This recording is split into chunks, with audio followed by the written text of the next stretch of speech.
అందరికీ నమస్కారం. నేను మీ Ashok Kumar. Welcome to our channel. ఇది జీవి రెడ్డి గారి ట్విట్టర్ అకౌంట్ వేదికగా ఆయన ఒక కామెంట్ అంటూ పెట్టినాడు. దానిపైన ఒకసారి విశ్లేషించే ప్రయత్నం చేద్దాం. అసలు ఎవరి జీవి రెడ్డి? గతంలో కాంగ్రెస్ కోసం పనిచేశాడు. తర్వాత టీడీపీలో జాయిన్ అయ్యి ఆనతి కాలంలోనే ఈ యొక్క సోషల్ మీడియా దాటి మెయిన్ స్ట్రీమ్ మీడియాకు వచ్చి టీడీపీ స్పోక్స్ పర్సన్గా మారి అత్యంత వేగంగా టీడీపీలో ఉన్నత పదవులు కూడా ఆయన దక్కించుకోవడం జరిగింది. అందులో భాగంగా ఆ మధ్య మనం చూస్తే ఫైబర్ నెట్ చైర్మన్గా జీవి రెడ్డిని గారిని బాబు గారు చేసిన విషయం అందరికీ విదితమే. సో కష్టపడే వారికి అంటే ఎవరైనా కాస్త ఎక్కువ కాలం కష్టపడి ఉండొచ్చు కాక, కానీ వాళ్ళకి ఏదో ఒక రోజు ప్రభుత్వంలోనూ ఆ యొక్క టీడీపీ పార్టీలోనూ వారికంటూ కొన్ని అవకాశాలు దక్కుతాయనడంలో జీవి రెడ్డి గారు ఒక శాంపుల్ ఎగ్జాంపుల్. ఆయన స్వతహాగా ఒక ఆడిటర్, అదే కోవలో ఆయన ఒక లాయర్ కూడా. అసలు ఈ జీవి రెడ్డి గారికి టీడీపీకి మధ్య ఎందుకు గ్యాప్ వచ్చిందని ముందుగా ఒకసారి చూసే ప్రయత్నం చేస్తే మనకు అర్థమవుతుంది. ఆయన ఫైబర్ నెట్ చైర్మన్గా అయిన విషయం మనకు తెలిసిందే. తర్వాత గతంలో లాస్ట్ 5 సంవత్సరాల్లో జరిగినటువంటి ఫైబర్ నెట్లో అవినీతిని బాబు గారి దృష్టికి తీసుకెళ్లే ప్రయత్నం చేశారు జీవి రెడ్డి గారు. అసలు అవినీతి ఏంది అని చూస్తే రామ్ గోపాల్ వర్మకు కూడా ఈ ఫైబర్ నెట్ నుంచి ప్రభుత్వ డబ్బులు ఇవ్వడము, అదేవిధంగా ఈ యొక్క మినిస్టర్లు, ఎమ్మెల్యేలు, వాళ్ళకు పనిచేసేటువంటి డ్రైవర్లు, వాళ్ళ ఇంట్లో పని మనుషుల పేరిట కూడా ఫైబర్ నెట్లో వాళ్ళ పేర్లు రాసి వాళ్ళకి జీతాల రూపంలో వాళ్ళకి డబ్బులు ఇచ్చేవాళ్ళు. అంటే ఈ యొక్క ఎమ్మెల్యేలు, మినిస్టర్లు వాళ్ళ ఇంట్లో పనిచేసే వారికి ఆ మినిస్టర్లు వ్యక్తిగత డబ్బులు ఇచ్చే పని లేదు, ప్రభుత్వం డబ్బులు కట్టబెడతా ఉన్నారు. ఇదంతా పెద్ద అవినీతి. సో వీటన్నిటికీ బాధపడి జీవి రెడ్డి ప్రభుత్వం దృష్టికి 1-2 సార్లు తీసుకెళ్లే ప్రయత్నం చేశారు. బాబు గారు బిజీగా ఉండడం వలన ఆయన దగ్గర ఉన్నటువంటి మెయిన్ కమిటీకి అప్పచెప్పాడు. సో ఏదైనా కాస్త ప్రాసెస్ తీసుకుంటుంది, 1 నెల 15 రోజులు అట్లా ప్రాసెస్ తీసుకుంటుంది. కానీ జీవి రెడ్డి గారు ఈ విషయంలో కాస్త దుందుడుకుగా, కాస్త స్పీడ్గా వ్యవహరించిన విషయం మనందరికీ తెలిసిందే.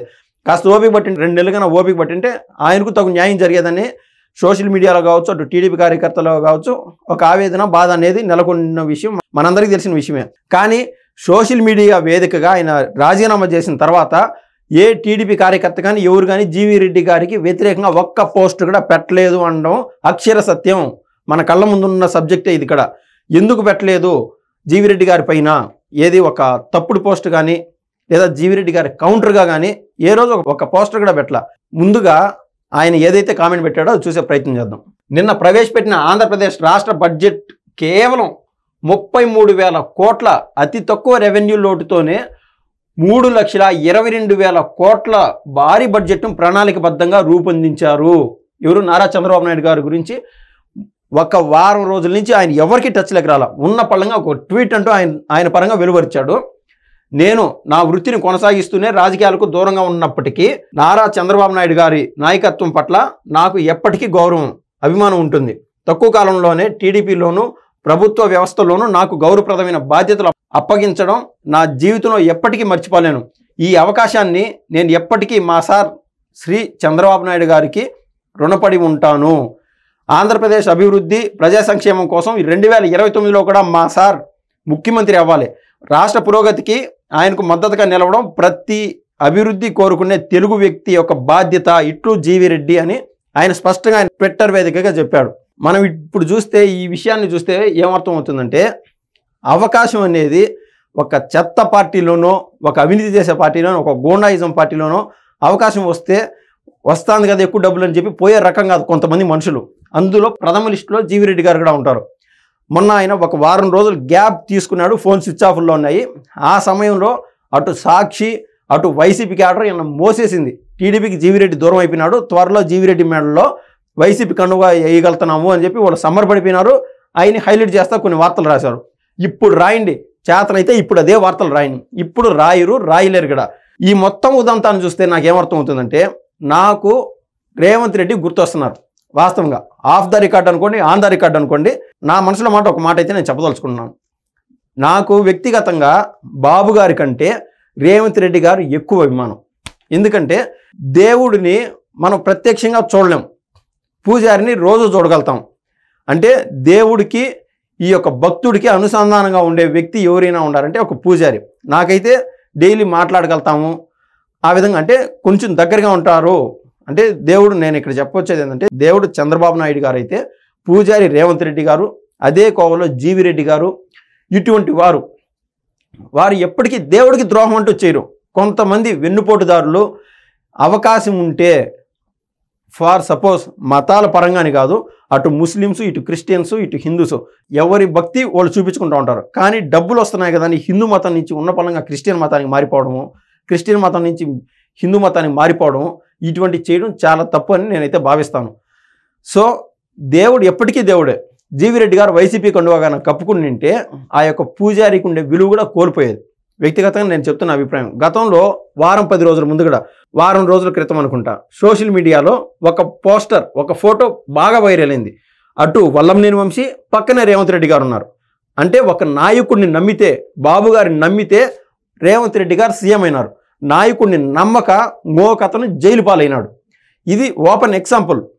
ఇదే కోవలో మనం కొద్దిమంది వ్యక్తులను చూస్తే, ఇప్పుడు రాష్ట్ర ఆర్థిక మంత్రిగా ఉన్నటువంటి పయ్యావల కేశవ్ గారు కావచ్చు, అదేవిధంగా బుచ్చయ్య చౌదరి గారు కావచ్చు, ఇంకా అయ్యన్న పాత్రుడు గారు కావచ్చు, కులాలకు అతీతంగా అటు జీవిరెడ్డి, రేవంత్ రెడ్డి వీళ్ళంటే నాకు అభిమానం అని ఎందుకు చెప్తున్నాను, దాన్నైనా మీరు అర్థం చేసుకోండి. అంటే టీడీపీ అనేది కులాల పార్టీ కానే కాదు. అక్కడ నాయకుడిని నమ్మితే ఏ విధంగా కొంతమంది నికార్సైన కార్యకర్తలు ఎంత బలంగా ఉంటారనేది దానికి జీవిరెడ్డి గారు, అటు రేవంత్ రెడ్డి గారు ఇద్దరు ఉదాహరణే.